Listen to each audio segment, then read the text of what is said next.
Everyone noticed Selah before they knew her.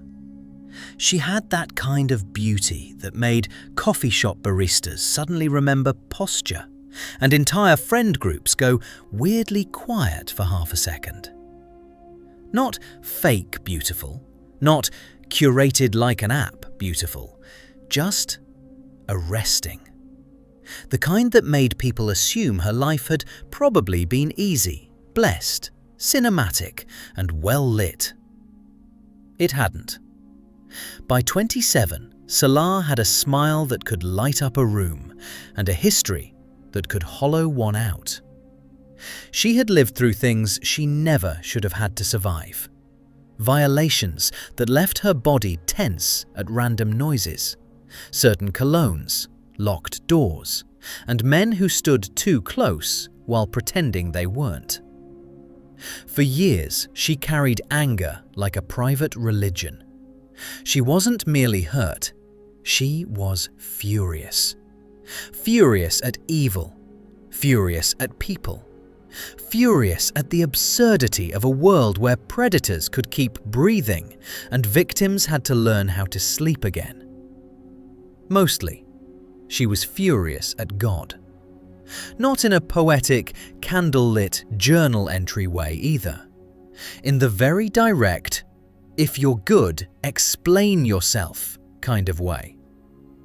She would sit in her car after work, gripping the steering wheel, mascara halfway to mutiny, and rehearse her case against heaven. If God was all-powerful, why allow the unspeakable? Why let darkness touch children? Why let innocence get mugged in broad daylight while angels apparently watched from the mezzanine?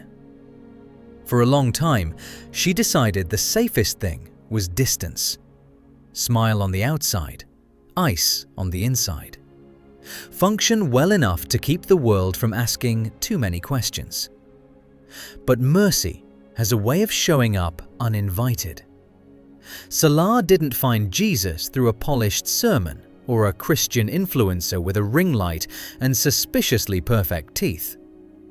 She found him in the quiet collapse after pretending stopped working.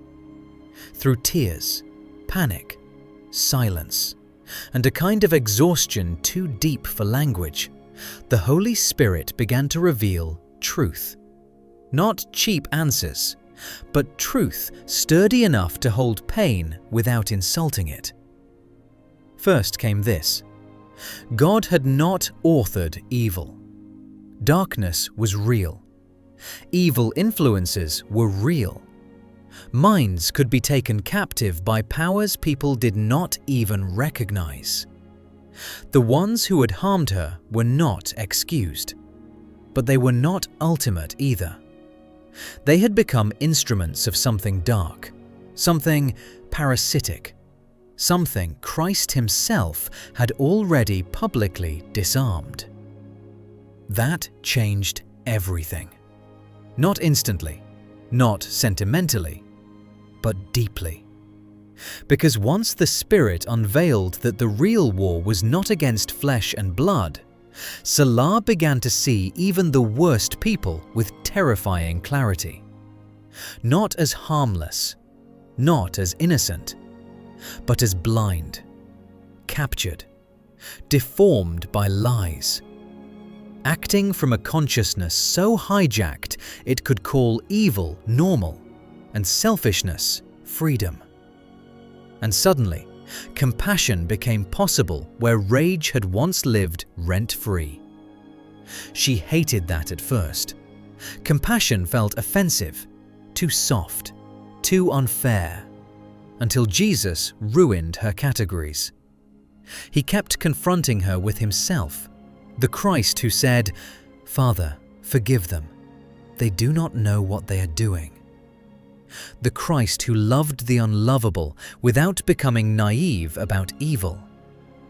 The Christ who was not conquered by darkness, but made darkness serve his final vision.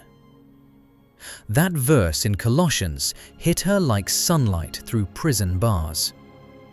For in him was created the universe of things, every seat of power, realm of government, principality and authority. It all exists through him and for his purpose. All of it. Even the rebellious powers would, in the end, be dragged into serving Christ's purpose for his people. They could wound, but they could not win. They could distort, but they could not author the final meaning of her life. Jesus held that. Selah began to forgive, not because what happened was small, but because Christ was bigger.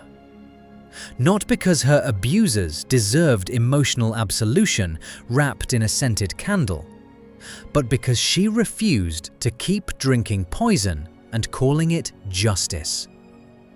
Forgiveness became liberation. Fierce, costly, holy liberation. And then something wild happened.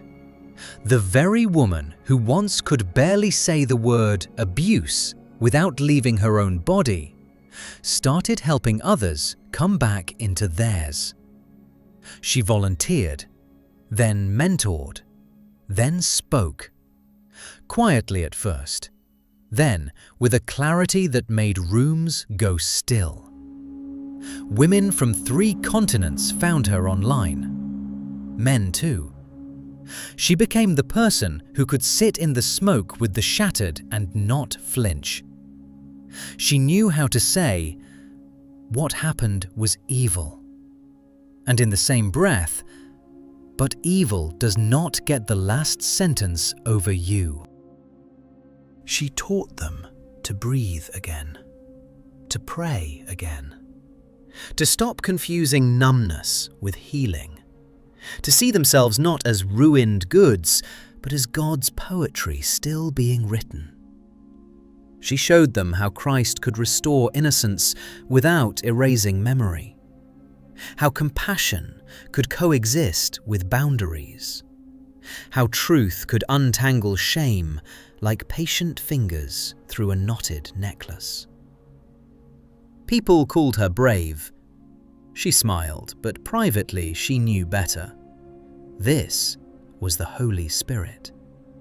Only the Spirit could take a woman who once wanted heaven to explain itself and make her into a living witness that Christ can take what hell meant for destruction and turn it into global liberation. Selah would sometimes laugh at the irony.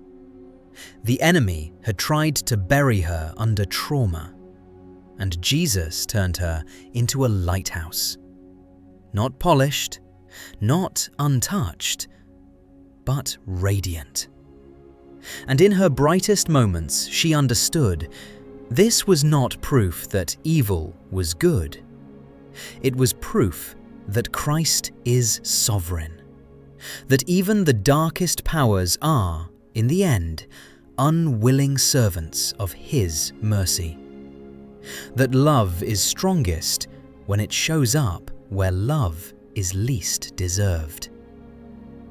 She had wanted answers. Jesus gave her Himself.